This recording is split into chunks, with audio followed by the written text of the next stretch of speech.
तुम्ही कधी तडका दिलेली खीर बनवली आहे का? नसेल बनवली तर नक्की बनवून बघा. अशा प्रकारे तडका दिलेली तांदळाची खीर कलरही छान येतो व खायलाही एकदम टेस्टी लागते. ही तडका दिलेली तांदळाची खीर तुम्ही इथे बघू शकता. खीरीला कलरही एकदम छान आलेला आहे. एकदम बासुंदी सारखी ही खीर इथं आपली झालेली आहे. चला तर मग मी हिमगौरी तुमचे खूप खूप स्वागत करत आहे माझ्या हिमगौरी लाईफ या यूट्यूब चॅनलवर. आज आपण तडका दिलेली तांदळाच्या खीरीची रेसिपी बघणार आहोत. एकदम खायला चविष्ट व दिसायलाही एकदम सुरेख, एकदम बासुंदी सारखी ही खीर खायला लागते. ही खीर खायलाही छान लागते. पुरी सोबत किंवा चपाती सोबत अगदी बासुंदी सारखी, चॉकलेट फ्लेवर सारखी इथे आपली खीर तांदळाची झालेली आहे. ही मी खीर ह्यावेळेस गणपतीला उंदीर मामाचा नैवेद्य असतो त्यावेळेस अशी तांदळाची खीर बनवली होती. चला मग रेसिपीला सुरुवात करूया. मी इथे गोकुळचे दूध 1.5 लिटर एवढे घेतलेले आहे. आता गॅसवर आपल्याला मोठे असे पातेले ठेवायचे आहे आणि त्या पातेल्यात आपण 1.5 लिटर एवढे दूध घेतलेले आहे. ते दूध आपल्याला इथे फोडून यामध्ये टाकायचे आहे व चांगली उकळी येऊन द्यायची आहे दुधाला. तर मी एक एक करून हे दुधाच्या पिशव्या फोडून यामध्ये टाकणार आहे. इथे आपल्याला दूध जास्त आटवायलाही लागत नाही. इथे आपण तांदळाची खीर बनवणार आहोत त्यामुळे इथे आपल्याला हे दूध चांगलं उकळी येऊन द्यायचे आहे व थोडंसंच इथे 10-15 मिनिटं हे दूध हे करून आटवून घ्यायचे आहे. इथे मी इंद्रायणी तांदूळ घेतलेला आहे, छोटी वाटी एवढा. आता हा तांदूळ आपल्याला स्वच्छ धुवून घ्यायचा आहे. इंद्रायणी तांदळाची खीर खायला एकदम चविष्ट लागते. तुम्ही इथे कोणताही तांदूळ घेऊ शकता. आता हा तांदूळ भिजवून आपल्याला तुपामध्ये थोडासा चांगला परतून घ्यायचा आहे व हा तांदूळ तुपामध्ये चांगला परतला गेला की आपल्याला हे मिक्सर मधून बारीक करून घ्यायचा आहे.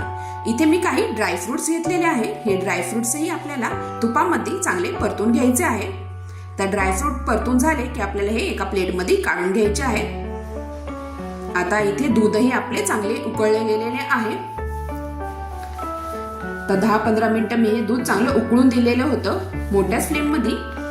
फक्त लक्ष द्या दूध ओतू जाऊ नये म्हणून. आता इथे आपण जे ड्रायफ्रूट तुपामध्ये भाजले होते चांगले, ते ड्रायफ्रूट आपल्याला इथे टाकून द्यायचे आहे व आपण जे इंद्रायणी तांदूळ घेतलेला होता तो तांदूळ तुपामध्ये भाजलेला तर गार झालेला आहे. तो मिक्सर मधनं आपल्याला चांगला बारीक करून घ्यायचा आहे. इथे आपल्याला तांदळाची एकदम पेस्टही करायची नाही, अशा प्रकारे बारीक वाटून घ्यायचा आहे. आता हा वाटलेला तांदूळ आपल्याला या दुधामध्ये टाकून चांगला शिजून द्यायचा आहे. आपल्याला इथे तांदूळ हा दुधात चांगला शिजून घ्यायचा आहे.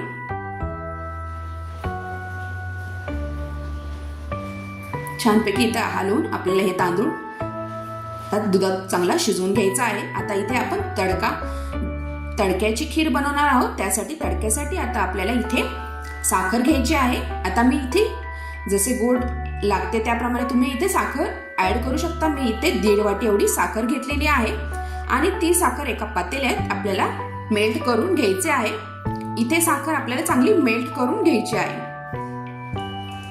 तर गॅसची फ्लेम मीडियम ठेवून मी मेल्ट होतोपर्यंत आपल्याला ही साखर चांगली अशी हलवत राहायची आहे. तर मेल्ट होत आलेली आहे आपली इथं साखर आणि कलरही चेंज होत आला आहे. मेल्ट झाल्यानंतर तुम्ही इथे बघू शकता चांगली इथे आपली साखर मेल्ट झालेली आहे.